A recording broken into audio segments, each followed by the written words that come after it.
বছরের দলীয় অভিজ্ঞতা সত্ত্বেও টিকিট বঞ্চিত হয়ে নির্দল প্রার্থী হিসেবে নির্বাচনে লড়ছেন আশুক উদ্দিন।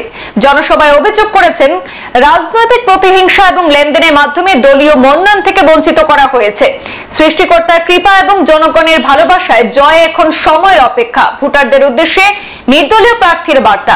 জনসভায় নিবেদিত জীবন, অভিজ্ঞতা ও সততার উপর ভর করে জনগণের সমর্থন আদায়ে আত্মবিশ্বাসী প্রার্থী। মনোনীত প্রার্থী আশুক উদ্দিন সাহেবকে আমরা বরণ করে নেব।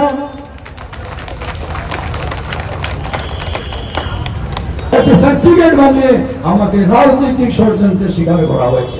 আশুক উদ্দিন যে মাটিতে জন্ম, যেখান থেকে রাজনীতি শুরু হয়েছে, সেখানে দাঁড়িয়ে কিছু কথা বলতে হবে আশুক উদ্দিনের। জয় শুধু সময়ের অপেক্ষা। বদরপুরে নির্দল জেলা পরিষদ প্রার্থী আশুক উদ্দিনের দৃঢ় বার্তা। উত্তর করিমগঞ্জ বিধানসভা কেন্দ্রের অন্তর্গত 2 নম্বর রাজাটিলা উমরপুর জেলা পরিষদ আসনে নির্দল প্রার্থী আশুক উদ্দিন আজ নির্বাচনী প্রচারের শেষ দিনে শক্ত অবস্থান নিয়ে জানান, সৃষ্টিকর্তার কৃপা এবং জনতার ভালোবাসায় জয় এখন কেবল সময়ের অপেক্ষা।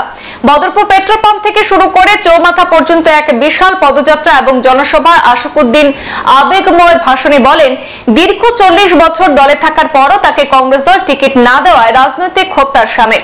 ছাত্র রাজনীতি থেকে শুরু করে জেলা সাংগঠনিক সম্পাদক, আঞ্চলিক পঞ্চায়েত সভাপতি, 4 বারের জিপি সদস্য, সবটাই প্রমাণ করে তিনি যোগ্য প্রার্থী।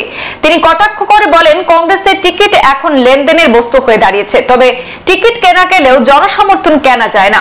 আশুক উদ্দিন আরো বলেন, দলীয় দায়িত্ব পালনের সময় নিজের সংসারেও কষ্ট করেছেন, অথচ এখন তাকে অবহেলা করা হয়েছে। বক্তব্যের শেষ থেকে তিনি ভোটারদের উদ্দেশ্যে বলেন, আমি আপনাদের সন্তান, আপনাদের সেবক। 2 তারিখে অটো চিহ্নে ভোট দিয়ে আমাকে জয়যুক্ত করুন। সভায় উপস্থিত অন্যান্য নেতৃবৃন্দ আশুক উদ্দিনকে একজন অভিজ্ঞ, বিনয়ী এবং পঞ্চায়েত রাজ সম্পর্কে সুদক্ষ নেতা হিসেবে তুলে ধরেন। এদিকে অভিমান, অন্যদিকে জনগণের ভালোবাসায় ভর করে আশুক উদ্দিনের লড়াই আজ বদরপুরে নতুন বার্তা বহন করছে। তবে জয় আসবে মানুষের রায়। সংবাদ এ পর্যন্তই। ফিরছি পরবর্তী অন্যান্য আপডেট নিয়ে। ধন্যবাদ।